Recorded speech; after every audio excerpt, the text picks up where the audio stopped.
Hello focus, आज जिस opportunity के बारे में हम लोग आपस में बात करने वाले हैं, इस अपॉर्चुनिटी का पार्ट हमारे सभी फ्रेश लॉ ग्रेजुएट यानी कि फ्रेशर बन सकते हैं। तो आप सभी कैंडिडेट्स इस वीडियो को कंप्लीट देखिएगा ताकि आप लोगों की इस एडवर्टाइजमेंट के रिगार्डिंग मैक्सिमम क्वेरीज इस वीडियो के थ्रू रिजॉल्व हो जाएं। अब बात कर लेते हैं हम लोग इस एडवर्टाइजमेंट के regarding. Tamil Nadu public service commission, जिसको आप सभी लोग TNPSC के नाम से जरूर जानते होंगे, इन्होंने अपनी ऑफिशियल वेबसाइट पे 28 मार्च 2024 को ये डिटेल्ड एडवर्टाइजमेंट पब्लिश किया था regarding recruitment for various positions. हम इन वेरियस पोजीशंस में स्पेसिफिकली लीगल पोजीशन की वैकेंसी के रिगार्डिंग बात करेंगे कि कितनी नंबर ऑफ वैकेंसी हमारे लीगल डिपार्टमेंट के लिए निकाली गई है, क्या एलिजिबिलिटी क्राइटेरिया हमारी लीगल पोजीशन के लिए रखा गया है और कौन सी डेट से पहले हमें इस फॉर्म को फिलअप कर देना है ताकि हम लोग इस पूरे रिक्रूटमेंट प्रोसेस का टाइमली पार्ट बन पाए। ये सारी डिटेल्स आप सभी कैंडिडेट्स के साथ शेयर करने से पहले एक इंपॉर्टेंट इंफॉर्मेशन वीडियो की स्टार्टिंग में आप सभी कैंडिडेट्स को देना चाहता हूं। जो भी कैंडिडेट अभी लॉ स्टूडेंट है, लॉ ग्रेजुएट हो चुका है या फिर प्रैक्टिसिंग एडवोकेट है, ऑल ओवर इंडिया के किसी भी कोर्ट में अगर आप लोग चाहते हैं हमारे इंडिया में हमारी लीगल फर्टिनिटी के रिगार्डिंग कोई भी वैकेंसी निकले, चाहे वो आपकी इंटर्नशिप की अपॉर्चुनिटी हो, चाहे आपकी जुडिशरी की अपॉर्चुनिटी हो, चाहे कोई कॉर्पोरेट वैकेंसी हो या फिर सेंट्रल और स्टेट गवर्नमेंट के द्वारा निकाली गई कोई बैंक की वैकेंसी हो, पब्लिक सेक्टर अंडरटेकिंग यानी PSU की वैकेंसी हो या फिर हमारे प्रैक्टिसिंग एडवोकेट्स के लिए निकाली गई कोई इंपैनलमेंट की वैकेंसी हो, it means all over India में हमारे लीगल फर्टिनिटी के रिगार्डिंग हमारे लॉ ग्रेजुएट्स के लिए पूरे इंडिया में कोई भी वैकेंसी निकलेगी, उस वैकेंसी के रिगार्डिंग आप सभी कैंडिडेट्स को इस चैनल पे टाइमली अपडेट प्रोवाइड कराई जाएंगी ताकि हमारे किसी भी कैंडिडेट से कोई भी लीगल अपॉर्चुनिटी मिस आउट ना हो। तो मैं चाहूंगा जिस भी कैंडिडेट ने अभी इस चैनल को सब्सक्राइब नहीं करा है वो मेक श्योर करे कि वो इस चैनल को बिना सब्सक्राइब करे ना जाए ताकि उससे इस चैनल पे आने वाली हर एक दिन एक लीगल अपॉर्चुनिटी की अपडेट मिस आउट ना हो। अब बात कर लेते हैं हम लोग इस डिटेल्ड एडवर्टाइजमेंट के बारे में। तमिलनाडु पब्लिक सर्विस कमीशन, जिसको हम सभी लोग TNPSC के नाम से जानते हैं, इन्होंने 28 मार्च 2024 को अपनी ऑफिशियल वेबसाइट पे ये डिटेल्ड एडवर्टाइजमेंट पब्लिश किया है regarding recruitment for various positions. हम इन वेरियस पोजीशंस में सिर्फ और सिर्फ लीगल वैकेंसी के रिगार्डिंग इस वीडियो में बात करेंगे। सबसे पहले इन्होंने एडवर्टाइजमेंट में हमें इंपॉर्टेंट डेट्स के रिगार्डिंग इंफॉर्मेशन प्रोवाइड कराई है। इन्होंने क्लियरली मेंशन करा है कि आपको अपने फॉर्म के registration plus fee payment before 27 अप्रैल 2024 रात 12 बजे से पहले कर देने हैं, तभी आप इस पूरे रिक्रूटमेंट प्रोसेस का पार्ट बन पाएंगे। याद रखिएगा 27 अप्रैल आपकी लास्ट डेट है इस फॉर्म के रजिस्ट्रेशन प्लस फी पेमेंट करने के। साथ ही साथ इन्होंने बोला है कि अगर किसी कैंडिडेट से रजिस्ट्रेशन के दौरान कोई मिस्टेक उसके फॉर्म में हो जाती है तो ये लोग आपके लिए करेक्शन विंडो भी खोलेंगे। करेक्शन विंडो आपका 2 मई 2024 से लेके 4 मई 2024 तक आपकी करेक्शन विंडो खुली रहेगी। इन 2 दिनों में आप अपने फॉर्म में किए हुए मिस्टेक को सही कर सकते हैं। साथ ही साथ इन्होंने एडवर्टाइजमेंट में ही आपकी प्रीलिम्स की डेट मेंशन करी है। इन्होंने क्लियरली मेंशन करा है कि आपका प्रीलिम्स 13 जुलाई 2024 को TNPSC कंडक्ट करा लेगा और इसकी टाइमिंग रखी गई है 9:30 AM टू 12:30 PM, यानी कि ये एग्जाम का ड्यूरेशन आपका 3 आवर्स का होने वाला है। मेंस के रिगार्डिंग इन्होंने इस एडवर्टाइजमेंट में अभी फिलहाल कोई भी इंफॉर्मेशन प्रोवाइड नहीं कराई गई है। अब बात कर लेते हैं हम लोग अपनी दूसरी इंपॉर्टेंट इंफॉर्मेशन के बारे में। सबसे पहले इन्होंने हमें बताया है कि कौन कौन सी इन्होंने डेजिग्नेशंस ऑफर करी है हमें इस एडवर्टाइजमेंट के थ्रू, जैसे कि जो अभी पोस्ट इस एडवर्टाइजमेंट में निकाली गई हैं वो आपके स्क्रीन पे आ रही होंगी। लेकिन हम जिस पोस्ट के लिए अप्लाई कर सकते हैं एज अ LLB ग्रेजुएट, वो पोस्ट है हमारी असिस्टेंट कमिश्नर, जिसका पोस्ट कोड है 1003। यानी कि तमिलनाडु पब्लिक सर्विस कमीशन हमें जो डेजिग्नेशन ऑफर कर रही है वो हमें असिस्टेंट कमिश्नर की डेजिग्नेशन ऑफर कर रही है और इसका पोस्ट कोड है 1003। और इसके लिए जो टोटल नंबर ऑफ वैकेंसी हमारे असिस्टेंट कमिश्नर के लिए निकाली गई है इस एडवर्टाइजमेंट में, वो टोटल वैकेंसी हमारी 14 निकाली गई है। अदरवाइज ये सारी पोस्ट को इंक्लूड करके पूरे एडवर्टाइजमेंट में टोटल वैकेंसी 90 निकाली गई है। लेकिन हम जिस पोस्ट के लिए अप्लाई कर सकते हैं उस पोस्ट के लिए टोटल 14 वैकेंसी निकाली गई है। अब बात कर लेते हैं हम लोग अपने एलिजिबिलिटी क्राइटेरिया के रिगार्डिंग। एलिजिबिलिटी क्राइटेरिया में सबसे पहले इन्होंने हमें एज लिमिट के रिगार्डिंग इंफॉर्मेशन प्रोवाइड कराई है। इन्होंने क्लियरली मेंशन करा है कि अगर आप असिस्टेंट कमिश्नर की पोजीशन के लिए अप्लाई करना चाहते हैं तो आपकी एज बिलो 34 ईयर्स होनी चाहिए। यानी अगर आपकी एज 21 से अबव है और बिलो 34 ईयर्स है तो आप इस पोजीशन के लिए अप्लाई कर सकते हैं और आपको अपनी एज एज पर ऑन 1 जुलाई 2024 के अकॉर्डिंग कैलकुलेट करनी है। अगर आपकी एज 1 जुलाई 2024 के अकॉर्डिंग 34 ईयर्स कंप्लीट नहीं हुई है तो आप इस पोजीशन के लिए अप्लाई कर सकते हैं। अब बात कर लेते हैं हम लोग अपने एज रिलैक्सेशन के ऊपर। इन्होंने क्लियरली मेंशन करा है कि हमारे एमबीसी कैटेगरी वाले कैंडिडेट्स, बीसी कैटेगरी वाले कैंडिडेट्स, बीसीएम कैटेगरी वाले कैंडिडेट्स, एससी और एसटी कैटेगरी वाले कैंडिडेट्स और हमारे विडो कैटेगरी वाले कैंडिडेट्स को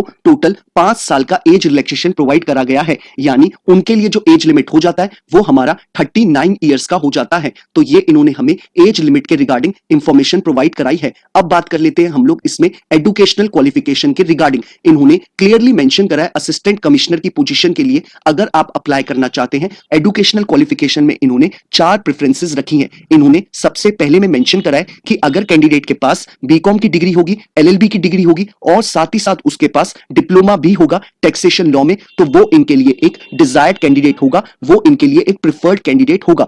अब बात कर लेते हैं सेकंड के ऊपर। सेकंड में इन्होंने मेंशन करा है कि अगर किसी कैंडिडेट के पास बीकॉम की डिग्री है और साथ ही साथ लॉ की डिग्री है तो इन्होंने उसे सेकंड प्रेफरेंस में रखा है। थर्ड प्रेफरेंस में इन्होंने ये बोला है कि अगर किसी कैंडिडेट के पास बीकॉम की डिग्री है और उसके पास डिप्लोमा है टैक्सेशन लॉ में तो वो इनके लिए थर्ड प्रेफरेंस में आएगा। या फिर कैंडिडेट के पास लॉ की डिग्री है और उसके साथ डिप्लोमा है उसके पास टैक्सेशन लॉ में तो वो भी थर्ड प्रेफरेंस में आएगा। साथ ही साथ इन्होंने बोला है फोर्थ प्रेफरेंस में कि अगर कैंडिडेट के पास बीकॉम की डिग्री है तो वो भी इस पोजीशन के लिए अप्लाई कर सकता है, या फिर अगर कैंडिडेट के पास सिर्फ लॉ की डिग्री है तो वो भी इस पोजीशन के लिए अप्लाई कर सकता है। तो इन्होंने आपको 4 क्राइटेरिया मेंशन करिए अपने एजुकेशनल क्वालिफिकेशन में प्रेफरेंस वाइज। आपको आई होप चीजें समझ में आई होंगी कि किस कैंडिडेट को कितनी क्वालिफिकेशन के साथ प्रेफरेंस दी जाएगी। एक बार सिंपल वर्ड्स में बता दूं, अगर कैंडिडेट के पास बीकॉम की डिग्री, लॉ की डिग्री और डिप्लोमा होगा तो उसे फर्स्ट प्रेफरेंस में रखा जाएगा। सेकंड प्रेफरेंस में इन्होंने बोला है कि अगर कैंडिडेट के पास बीकॉम और लॉ की दोनों की डिग्री होंगी तो उसे सेकंड प्रेफरेंस में रखा जाएगा।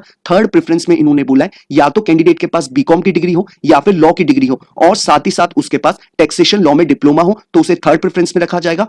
और फोर्थ प्रेफरेंस में इन्होंने मेंशन करा है कि कैंडिडेट के पास बीकॉम या लॉ में से कोई भी एक डिग्री होनी चाहिए, तभी वो इनके एजुकेशनल क्वालिफिकेशन के क्राइटेरिया को फुलफिल करेगा। तो ये इन्होंने हमें एजुकेशनल क्वालिफिकेशन में इंफॉर्मेशन प्रोवाइड कराई है। अब बात कर लेते हैं हम लोग दूसरी इंपॉर्टेंट इंफॉर्मेशन के बारे में। इन्होंने इस एडवर्टाइजमेंट में यह भी क्लियरली मेंशन करा है कि कैंडिडेट को तमिल लैंग्वेज की नॉलेज भी होनी चाहिए। यानी कि हमारे जो कैंडिडेट्स हैं अगर उनको तमिल की नॉलेज नहीं है तो वो इस फॉर्म को नहीं फिलअप कर सकते, क्योंकि इन्होंने क्लियरली मेंशन करा है कि आपके पास 10th या 12th में तमिल लैंग्वेज का एक कंपलसरी सब्जेक्ट होना चाहिए, तभी आप इनके एलिजिबिलिटी क्राइटेरिया को फुलफिल करेंगे अगर आपके पास तमिल लैंग्वेज आपके 10th और 12th की क्लास में होगा। अब बात कर लेते हैं हम लोग अपनी आगे दूसरी इंपॉर्टेंट इंफॉर्मेशन के ऊपर। अब बात कर लेते हैं हम लोग अपने सिलेक्शन प्रोसेस के ऊपर। इन्होंने क्लियरली मेंशन करा है कि सबसे पहले आपका प्रीलिम्स का एग्जाम कंडक्ट कराएगा तमिलनाडु पब्लिक सर्विस कमीशन। जो भी कैंडिडेट प्रीलिम्स के एग्जाम को क्वालिफाई करेगा उसको मेंस के एग्जाम के लिए बुलाया जाएगा, और जो कैंडिडेट मेंस के एग्जाम को भी क्वालिफाई करेगा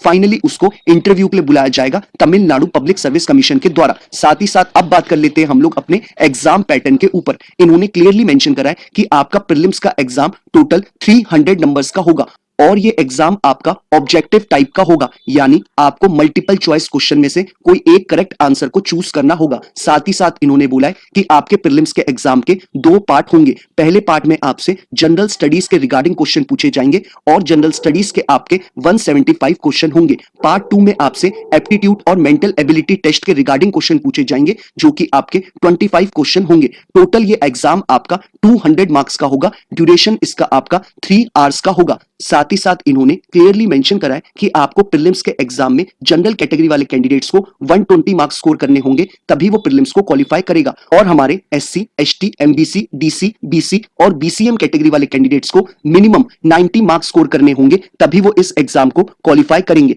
अब बात कर लेते हैं हम लोग अपने मेंस के एग्जाम के रिगार्डिंग। जो भी कैंडिडेट प्रीलिम्स के एग्जाम को क्वालिफाई करेंगे वो ही मेंस का एग्जाम दे पाएंगे। मेंस के एग्जाम में इन्होंने क्लियरली मेंशन करा है कि ये एग्जाम आपका 4 पार्ट में होगा। पार्ट 1 में आपसे तमिल एलिजिबिलिटी टेस्ट के रिगार्डिंग क्वेश्चन पूछे जाएंगे, जो कि आपका 3 आवर्स का होगा ड्यूरेशन और 100 मार्क्स का एग्जाम ये होगा। इसमें आपको मिनिमम 40 मार्क्स स्कोर करने पड़ेंगे, रिजर्व्ड कैटेगरी वाले कैंडिडेट्स को भी और जनरल कैटेगरी वाले कैंडिडेट्स को भी। पेपर 2 में इन्होंने क्लियरली मेंशन करा है, जो कि आपका जनरल स्टडीज का पेपर होगा, इसका ड्यूरेशन भी आपका 3 आवर्स का होगा और ये एग्जाम आपका 250 मार्क्स का होगा। और इसमें पेपर 3 में इन्होंने बोला है कि आपका जनरल स्टडीज का जो एग्जाम होगा ये आपका 3 आवर्स का ड्यूरेशन होगा और 250 मार्क्स का होगा। पेपर 4 भी आपका जनरल स्टडीज का पेपर होगा, 3 आवर्स का ड्यूरेशन होगा और 250 मार्क्स का होगा। आपको पेपर 2, पेपर 3 और पेपर 4 में टोटल रिजर्व कैटेगरी वाले कैंडिडेट्स को 255 मार्क्स मिनिमम स्कोर करने पड़ेंगे मेंस के एग्जाम को क्वालिफाई करने के लिए। और हमारे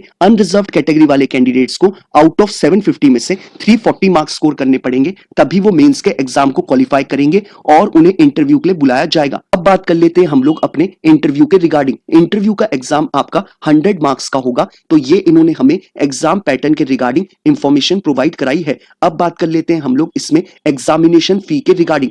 इन्होंने क्लियरली मेंशन करा है कि अगर आप लोग तमिलनाडु पब्लिक सर्विस कमीशन में पहली बार अपना रजिस्ट्रेशन कराएंगे तो आपको रजिस्ट्रेशन फी 150 रुपीज देनी पड़ेगी और ये रजिस्ट्रेशन आपका अगले 5 साल के लिए काम करेगा। हमारे प्रीलिम्स के एग्जाम के लिए जो एग्जामिनेशन फी रखी गई है वो हमारी 150 रुपीज रखी गई है हमारे जनरल और ओबीसी कैटेगरी वाले कैंडिडेट्स के लिए। मेंस की हमारी जो एग्जामिनेशन फी रखी गई है वो हमारी 200 रुपीज की रखी गई है। और हमारे जो रिजर्व कैटेगरी वाले कैंडिडेट्स हैं जैसे कि एससी, एसटी, एमबीसी, बीसी और बीसी, एक्स सर्विसमैन और पीडब्ल्यूडी कैटेगरी वाले कैंडिडेट्स और हमारी विडो कैंडिडेट्स, इनके लिए एग्जामिनेशन फी कुछ भी नहीं रखी गई है। यानी कि रिजर्व्ड कैटेगरी वाले कैंडिडेट्स के लिए ये फॉर्म हमारा फ्री ऑफ कॉस्ट रखा गया है। अब बात कर लेते हैं हम लोग कि हमें इस पूरे रिक्रूटमेंट प्रोसेस का कैसे पार्ट बनना है। वीडियो के नीचे आप डिस्क्रिप्शन बॉक्स में जाएंगे, आपको जो पहला लिंक अवेलेबल है आप उस पर क्लिक करेंगे। क्लिक करते ही आपके स्क्रीन पे ये पूरा एडवर्टाइजमेंट खुल के आ जाएगा। आप चाहें तो इसे डाउनलोड कर सकते हैं या फिर आप लोग अपने मोबाइल की स्क्रीन पे ही इस पूरे एडवर्टाइजमेंट को स्क्रॉल डाउन करके पढ़ सकते हैं। ऐसे ही वीडियो के डिस्क्रिप्शन बॉक्स में जो आपको सेकंड लिंक अवेलेबल है आप उस पर क्लिक करेंगे। डायरेक्टली क्लिक करते ही आप तमिलनाडु पब्लिक सर्विस कमीशन की ऑफिशियल वेबसाइट पे चले जाएंगे, जहां पे आप इस फॉर्म को ऑनलाइन फिलअप कर सकते हैं। इनकेस फॉर्म को फिलअप करते वक्त किसी भी तरीके की आपकी कोई क्वेरी अराइज होती है तो आप लोग मुझे इंस्टाग्राम या ट्विटर पे टेक्स्ट मैसेज ड्रॉप कर सकते हैं या फिर यूट्यूब के कॉमेंट बॉक्स में ही अपना कॉमेंट ड्रॉप कर सकते हैं। मैं मेक श्योर करता हूं कि हर एक कैंडिडेट को टाइमली बेसिस पे रिप्लाई कर दूं ताकि वो अपने फॉर्म को जल्दी से जल्दी फिलअप कर पाए और अपने आगे की प्रिपरेशन उतनी ही जल्दी शुरू कर पाए। तो ये इंपॉर्टेंट इंफॉर्मेशन थी जो हमें इस एडवर्टाइजमेंट में बताई गई थी।